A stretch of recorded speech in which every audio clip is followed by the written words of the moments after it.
Welcome to the topic Robo-Advisory. In this session, we will take a closer look at the workflow of a typical robo-advisor.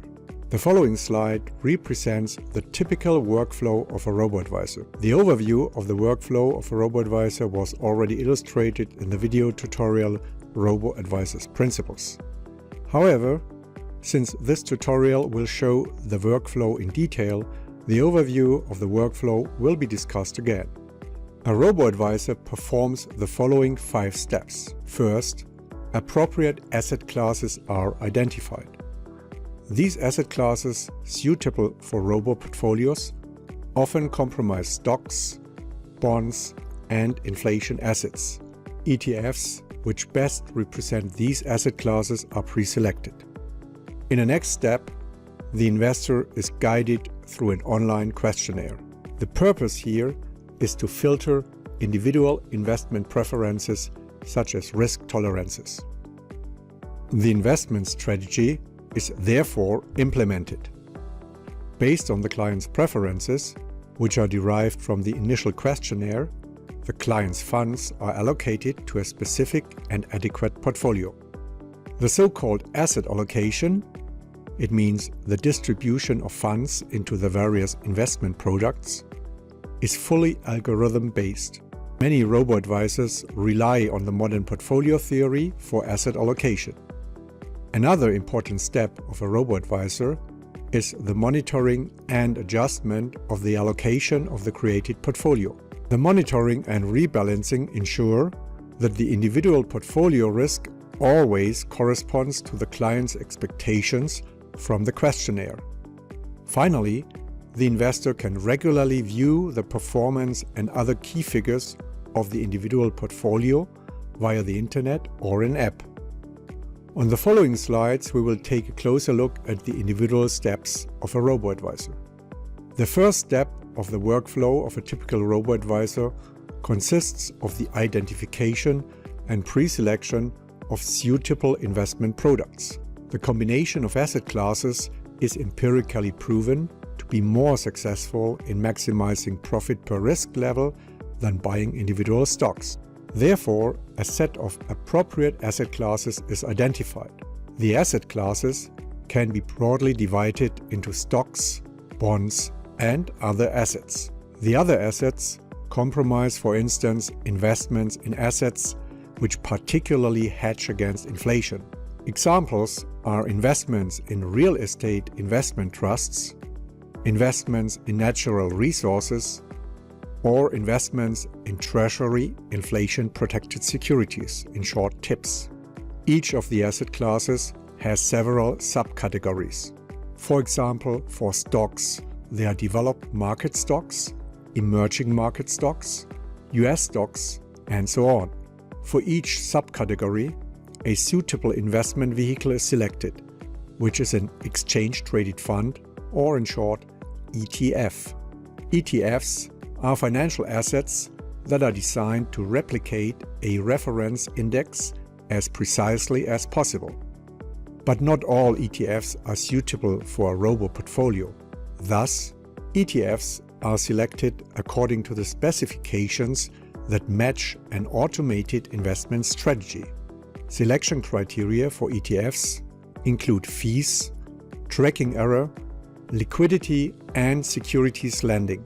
If these criteria are applied, one obtains a basket of potential ETFs, in which investments are ultimately made depending on the risk and return preference of the investor and other criteria.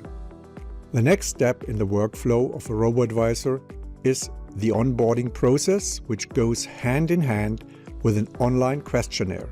Administrative tasks are handled immediately and online. These administrative tasks may include, for instance, the client identification, the opening of a securities account, a declaration of consent, or the submission of reference account details. The online questionnaire is usually performed immediately after a customer has registered. The questionnaire is not repeated regularly. The questionnaire is designed to determine the client's financial objectives, investment horizon, and risk tolerance prior to investment.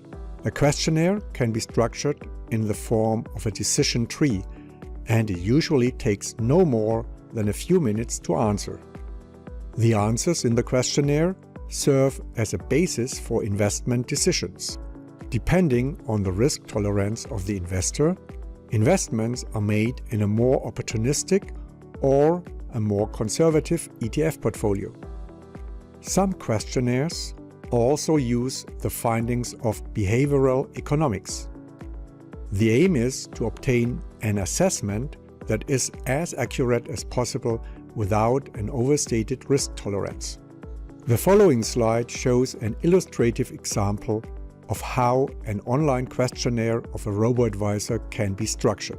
In real life, the robo-advisor offers different answer choices for each question. Important questions are, for example, those about the time horizon of the monthly amount that is to be invested. In addition, several complementary questions are used to identify the risk tolerance of the investor. The next step represents a central process in the workflow of a robo-advisor. So far, the robo-advisor has pre-selected the appropriate ETFs and determined the investment preferences and risk tolerances of the investor. Next, the portfolio is constructed and optimized according to the investor's risk tolerance and return expectations. Robo-advisors' algorithms often use modern portfolio theory or enhancements of the modern portfolio theory. One application of the modern portfolio theory is the so-called mean variance analysis and optimization. The mean variance optimization tries to maximize the expected return for a given risk level. As input parameters, the volatilities, expected returns, and correlations of different assets are considered. The result of the optimization is a set of portfolios that achieve the maximum return at each level of targeted risk. An example for a further development of the modern portfolio theory is the allocation according to the so-called Black-Litterman approach. In a first step, equilibrium expected returns are defined. In a second step, individual investor assumptions, the so-called views, are quantified and included in the model. As an alternative to the modern portfolio theory, the value at risk may also be applied by robo-advisors. A value at risk, in short VAR or VAR, is calculated for numerous predefined portfolios. The VAR is a key figure that indicates the annual loss, which is not exceeded with, for example, a probability of 95%.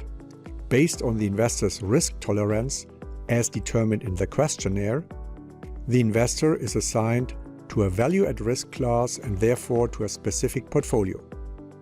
The next step in the robo-advisor workflow is rather a longer lasting process than a single step. To ensure that the risk of the constructed portfolio does not increase, the portfolio is monitored regularly. If necessary, the portfolio is adjusted against the target value. The adjustment can be made by selling or buying assets. There are basically two approaches available for monitoring and rebalancing. The approaches comprise time-based and threshold-based rebalancing strategies. As the name suggests, time-based rebalancing brings the portfolio back to the target value at a previously defined point in time. A rebalancing can be carried out, for example, once a week or once a month.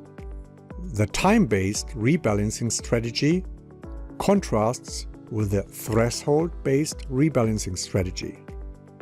In the threshold-based strategy, portfolios are rebalanced as soon as the portfolio deviates from the target value by a certain percentage. In case the investor changes his risk tolerance online, a rebalancing is also triggered. Finally, The Robo-Advisor also provides the investor with regular reporting and performance measurements. Investors can also often access current key performance indicators on the respective reporting date directly via the website or a smartphone app. In case you want to learn more about robo-advisory, check out the respective chapter in the book FinTech Business Models. Thank you for your attention.